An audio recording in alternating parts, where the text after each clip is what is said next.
Je pense en ce moment à Monseigneur Ernest Kombo, qui à chaque instant de reprise des travaux dans la grande salle voisine me disait toujours que Dieu protège ce beau pays. Je n'oublie pas mon frère aîné Jean-Pierre Tister Chikaya, qui un jour, excédé par le récit, les témoignages insoutenables liés aux pratiques du parti unique, s'est écrié les larmes aux yeux, plus jamais cela.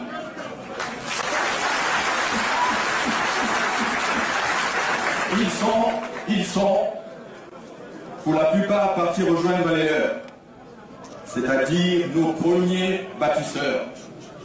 Je pense à l'abbé Fulbert Loulou, Jacques Opango, Félix Chikaya, Stéphane Titié, Alphonse Massabadeba et Marianne Wabi.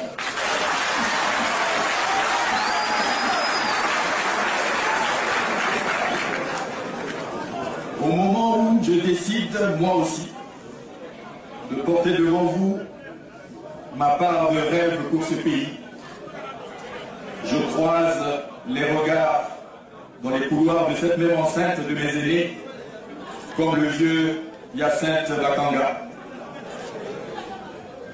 David Charles Ganao, André Milongo, Stéphane Bongonoara, Bernard Kolela,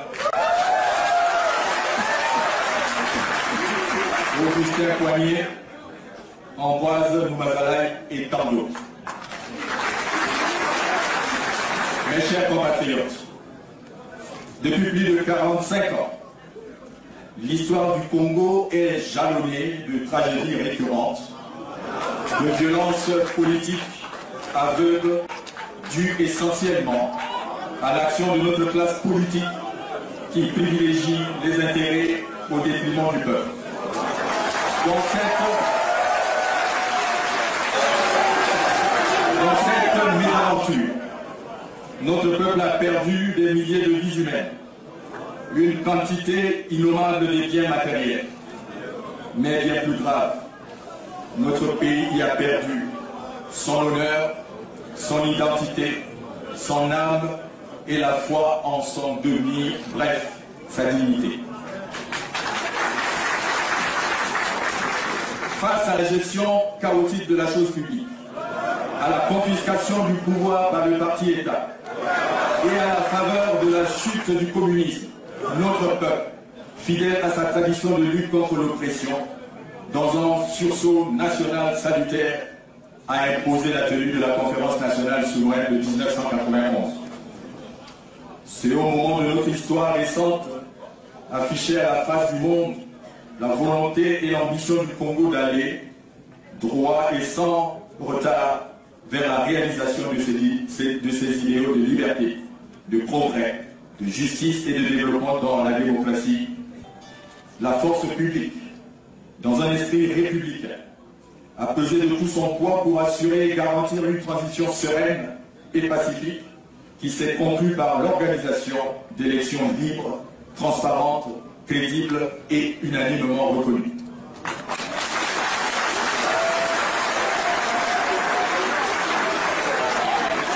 « 24 ans après, le Congo a malheureusement renoué avec les vieux démons de la mauvaise gouvernance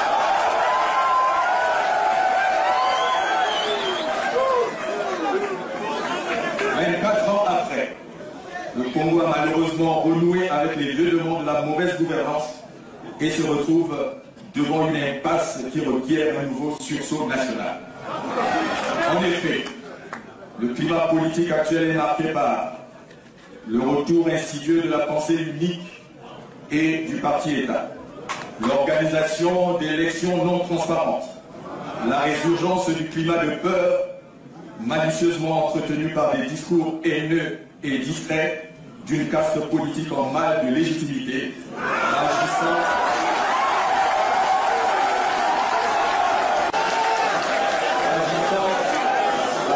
sans vergogne, agissant de la guerre. Le repli identitaire et planique, de plus en plus marqué dans la gestion des affaires publiques. l'émergence d'une oligarchie égoïste et dispendieuse qui contrôle tout, confinant l'écrasante majorité de la population dans un océan de misère.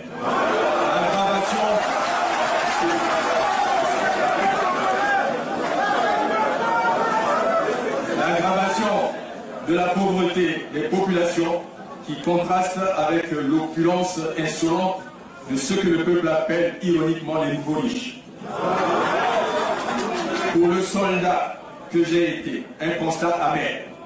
Une force publique qui connaît une érosion accélérée de ses valeurs.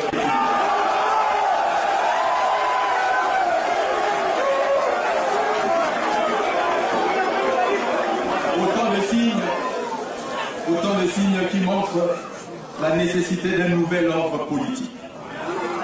Mes chers compatriotes, face donc au désarroi, au désespoir de notre jeunesse, qui ne voit plus son salut que dans le mirage d'une expatriation souvent illégale, face à l'accentuation de la pauvreté de nos sœurs, de nos mères réduites à la survie, face à l'humiliation de nos pères, contraints à la mendicité, au crépuscule d'une vie souvent de dur labeur, face à la dégradation constante de l'État dans tous ses fondements, face à la fracture sociale béante qui divise le Congo entre nantis et ennemis, face aux sollicitations pressantes de nombreux compatriotes de tous horizons et des forces de progrès, j'ai décidé de prendre le parti du peuple en me portant candidat à l'élection présidentielle.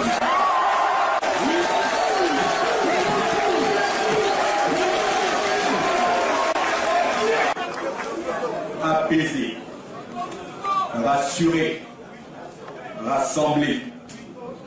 Telle est la ligne directrice de l'action que j'entends mener si le peuple me fait confiance.